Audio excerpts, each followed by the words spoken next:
आज हम पढ़ेंगे कक्षा 10 की इकाई 3 का रासायनिक पदार्थ प्रकृति एवं व्यवहार लेसन का नाम, ठीक है। और इसमें पहला लेसन है अम्ल, क्षार व लवण, एसिड, बेस एंड साल्ट। इस लेसन में आपका पाठ्यक्रम है अम्ल व क्षार की अवधारणा, H3O+ और OH- के आधार पर सूचक, लिटमस पेपर, फिनाफ्थलीन व मिथिल ऑरेंज, ये तीनों आपके सूचक होते हैं। pH स्केल, अम्ल व क्षार के रासायनिक गुण, उदासीनीकरण अभिक्रिया, लवण व लवणों के प्रकार, सामान्य, अम्लीय, क्षारीय, दिक् व संकर लवण। ये सारे टॉपिक जो है वो आपके पाठ अम्ल, क्षार व लवण में है, ठीक है। तो पहला आपका टॉपिक है वैद्युत अपघट्य एवं वैद्युत अपघटन। तो वैद्युत अपघट्य एवं वैद्युत अपघटन क्या होता है? तो वे पदार्थ जिनके जलीय विलयन में से विद्युत प्रवाहित की जा सकती है वे वैद्युत अपघट्य कहलाते हैं। मतलब ऐसे पदार्थ जिन्हें हम पानी में घोलने के बाद अगर उसमें से विद्युत धारा, या हम साधारण बोलचाल की भाषा में कहें तो बिजली या करंट अगर प्रवाहित होती है तो वो पदार्थ वैद्युत अपघट्य कहलाते हैं। और किसी वैद्युत अपघट्य के जलीय विलयन में विद्युत प्रवाहित करने पर उसका अपघटन होने की क्रिया को हम वैद्युत अपघटन कहते हैं। मतलब ये सारी प्रोसेस विद्युत अपघट्य के जलीय विलयन में अगर हम विद्युत प्रवाहित करते हैं तो उसका अपघटन होता है। मतलब वो जो अपघट्य है उसके अपघट्य के जो अणु है या पदार्थ के जो अणु है वो टूटने लगते हैं। तो ये इस टूटने की क्रिया को हम वैद्युत अपघटन कहते हैं, ठीक है। जैसे HCl के जलीय विलयन में विद्युत प्रवाहित करने पर उसका अपघटन हो जाता है। और अपघटन होने पर क्या मिलता है हमको?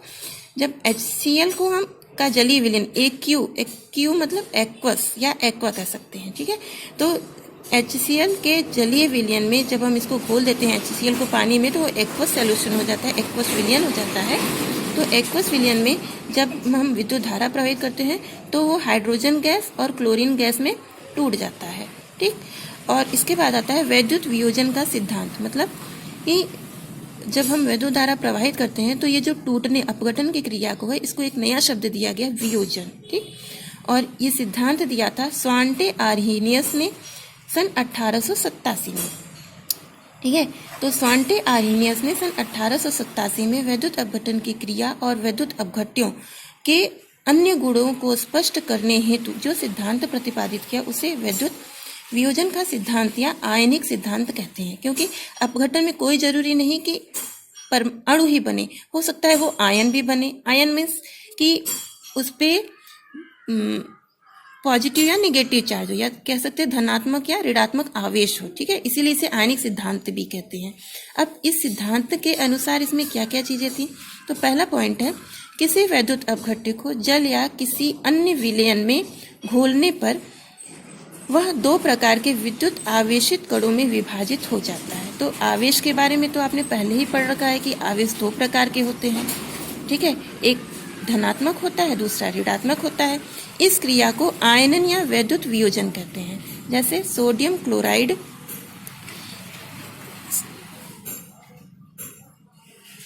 NaCl, सोडियम क्लोराइड का फॉर्मूला क्या होता है?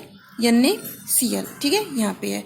को जल में घोलने पर वह सोडियम आयनों Na+ और क्लोराइड आयनों Cl- में विभाजित हो जाता है, ठीक है। और इसको हम समीकरण द्वारा कैसे प्रदर्शित करते हैं? NaCl gives out Na+ plus Cl-।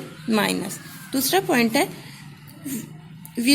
विद्युतीय आवेश युक्त परमाणु या परमाणुओं के समूह को आयन कहते हैं, ठीक। जो परमाणु है या परमाणुओं के समूह उन्हें आयन कहते हैं। जैसा कि मैंने आपको ऊपर ही बता दिया कि कोई जरूरी नहीं कि अपघटन या वियोजन में परमाणु ही पूरे परमाणु हैं, उस पर आवेश भी हो सकते हैं, इसीलिए उसे आयनिक सिद्धांत कहते हैं। तो ये आवेश दो प्रकार के होते हैं। अगर परमाणु या परमाणु के समूह पर धनात्मक आवेश है, ठीक है, तो उसे हम धनायन कहते हैं। और अगर इन पर ऋणात्मक आवेश है तो वो ऋणायन होता है। तीसरी पॉइंट है किसी वैद्युत अपघट्य के विलयन में धनायनों के आवेशों की संख्या ऋणायनों के आवेशों की संख्या के बराबर होती है, अर्थात विलयन उदासीन होता है। मतलब जितना आपका अपघट्य होगा वही टूटेगा, और वो टूटने या वही वियोजन होगा, उसी का वियोजन होगा। और वियोजन में जितने धनावेश होते हैं उतने ऋणावेश होते हैं। क्योंकि धनावेश और ऋणावेश बराबर होते हैं तो फिर वो आप एक दूसरे को न्यूट्रल कर देते हैं, उदासीन कर देते हैं, इसीलिए जो विलयन होता है वो हमारा उदासीन होता है। ठीक।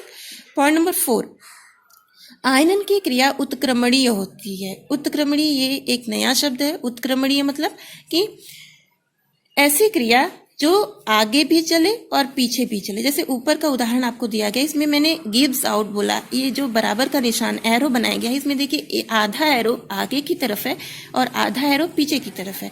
तो जो एरो आगे की तरफ है उसे हम, अगर हम ये नीचे वाले एरो को छुपा दें, ठीक है, ये इस एरो को हम छुपा दें तो ऊपर की अभिक्रिया को हम अग्र अभिक्रिया कहते हैं, और अगर ऊपर वाले एरो को हम छुपा दें तो नीचे वाली अभिक्रिया जो होती है वो पश्च अभिक्रिया हो जाती है। ठीक।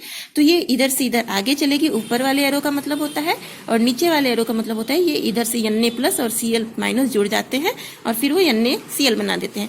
तो इस एरो का मतलब, जहाँ जिस भी समीकरण में ये एरो आपको मिलेगा, इसका मतलब होता है कि अभिक्रिया जो है वो आपकी उत्क्रमणीय है, और उत्क्रमणीय होने के कारण ये वैद्युत, ठीक है, उत्क्रमणीय होती है।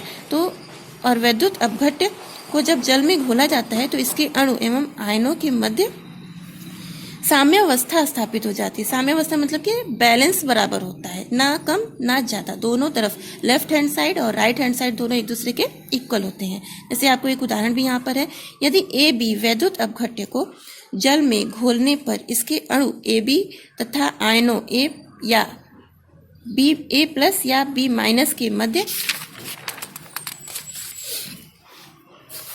साम्यावस्था स्थापित हो जाती है, तो क्या हमारा समीकरण बनेगा, AB gives out A plus plus B minus. और साम्यावस्था में, ठीक है, साम्यावस्था में एक कंडीशन आ जाती है एक, कि ये जो समीकरण आपको लिखा गया है इसको हम पढ़ते हैं, active mass of A plus and into active mass of B minus divided by active mass of AB is equal to K। ठीक है, मतलब क्या, इसका मतलब active mass of A plus का मतलब होता है A plus ion A plus की सांद्रता और B माइनस, सॉरी यहाँ पे B माइनस होगा, ठीक है, B माइनस आयन मतलब आयन B माइनस की सांद्रता। ठीक, इसे हम इंग्लिश में बोलेंगे, अब हिंदी में बोलना थोड़ा डिफिकल्ट होता है, तो इंग्लिश में होगा active mass of A plus into active mass of B minus divided by active mass of AB is equal to K। और K जो है ये एक नियतांक होता है, स्थिरांक कैसे कहते हैं, नियतांक मतलब नियत होता है। ठीक, और इसे, इस नियतांकों को हम वियोजन स्थिरांक या आयनन स्थिरांक कहते हैं। ठीक, पॉइंट नंबर 5, किसी वैद्युत अपघट्य को जल में घोलने पर उसके सभी अणु आयनित नहीं होते हैं। कोई जरूरी नहीं कि हम किसी चीज को पानी में घोलें तो वो पूरा का पूरा घुल जाए। ठीक, उसमें कुछ ना कुछ मात्रा जो है वो नहीं घुलती है।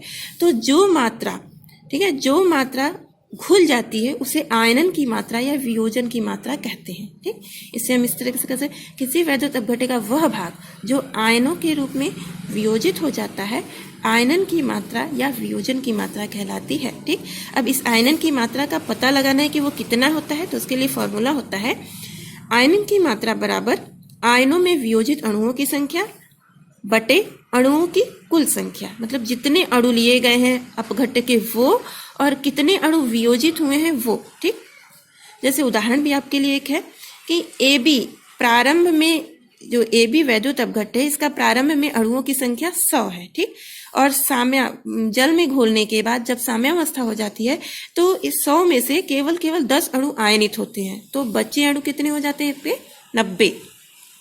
ठीक है, 90 अणु जो है वो अनायनित हो जाते हैं। ठीक, अब इसे हम समीकरण द्वारा प्रदर्शित करेंगे तो AB gives out A plus plus B minus. प्रारंभ में क्या होता है, 100 अणु जो है वो AB के पूरे पूरे हैं, यहाँ पर प्रारंभ में कोई भी आयनित नहीं है, और साम्यावस्था में 90 अणु बच जाते हैं जिसमें AB के 10 अणु आयनित होते हैं।